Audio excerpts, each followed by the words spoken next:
Hey, what's going on everybody? Welcome back to another video. Today I'm going to be talking about Rumpelstiltskin. So, I randomly found out about this movie a while ago. I was browsing eBay and I was looking for random out-of-print horror films, and I stumbled across the listing for this movie, and I thought the cover seemed, you know, really cool. So I kind of did some research on the movie, and uh, I found out it was available on Amazon to rent for a couple bucks. So I added it to my watch list, and I thought I'd watch it eventually. So uh, the other day I got some Amazon gift cards from work, so I've been stacking Amazon gift cards and I haven't been using them. So I just went through my Amazon watch list and I'm like, oh, I have, been wanting to check this out. I haven't checked it out yet. Let me check it out. So the reason, like, in addition to the cover looking cool, uh, another reason why I wanted to check this out is because I thought it would be kind of in the same vein of something like Leprechaun. So, you know, cause pretty much what I initially thought is like this is like a Leprechaun ripoff, which it is, and I thought it would have some of that kind of same like cheesy, goofy comedy, and I thought that because one of the photos that I saw when I was looking up this movie, it was Rumpelstiltskin wearing sunglasses on a motorcycle. I'm like, that that seems kind of fun. That seems kind of like cheesy, schlocky, my type of thing. So let me check it out. And there was some funny moments. So yeah, in terms of my overall opinion of the movie, I I thought it was decent. You know, you gotta judge stuff for what it is. I went in knowing, it's low budget, direct to video. It's probably not like a great movie, but I had some fun with this. So yeah, I thought it was decent. Um, but moving on, let me get into the plot summary.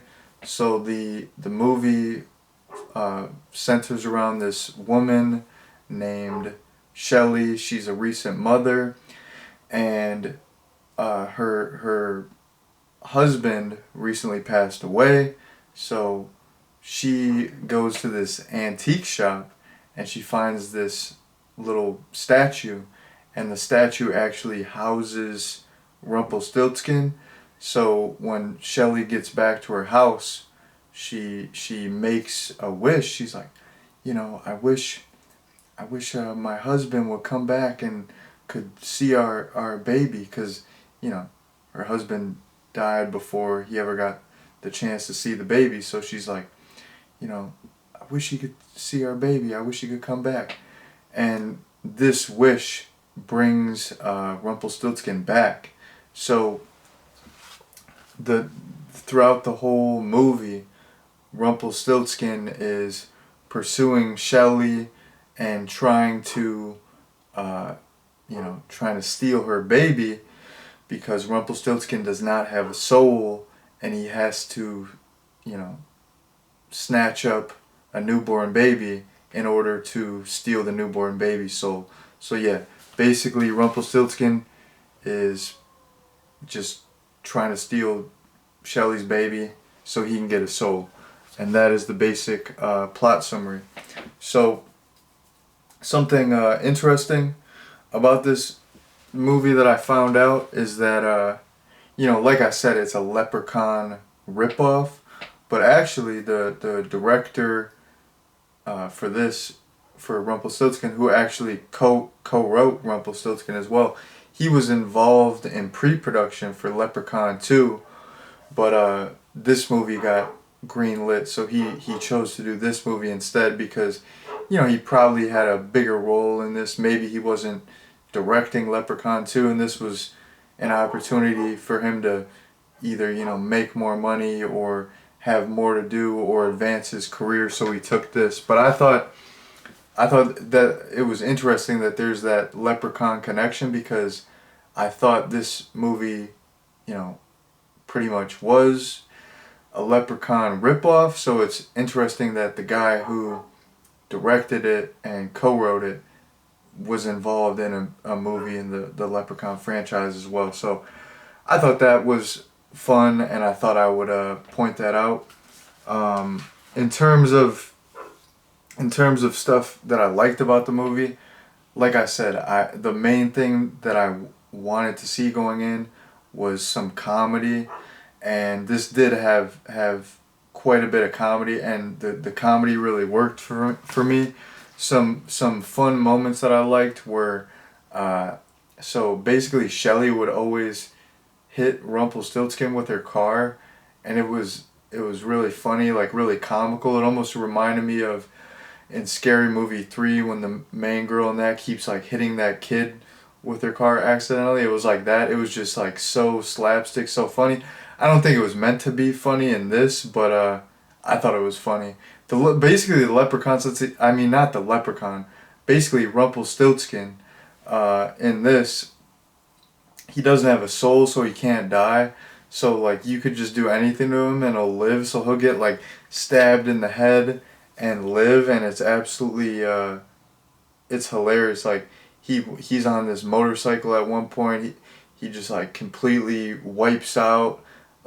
He like slips on some water. Like just he's getting burned alive. Everything happens to him, and he just won't die, and it's absolutely hilarious. But one time Shelly's hits him with her car, and his arm gets detached, and it's on her windshield, and then it's like giving her the middle finger. I thought that was funny. When he's riding the motorcycle with the sunglasses, that was funny. He's driving a semi truck, smoking a cigar. That was great as well.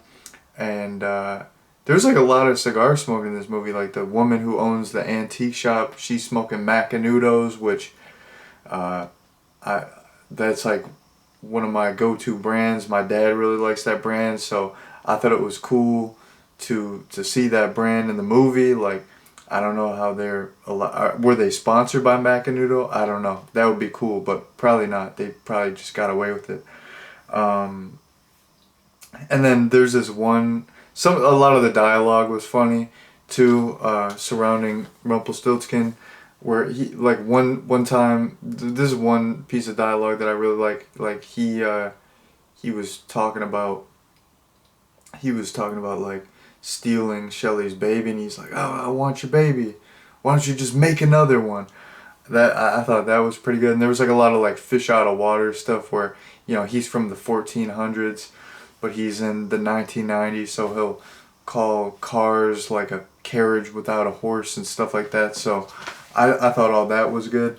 And speaking of vehicles, there's this one sequence later on in the movie where Rumpelstiltskin is chasing Shelley, and he's in this semi truck.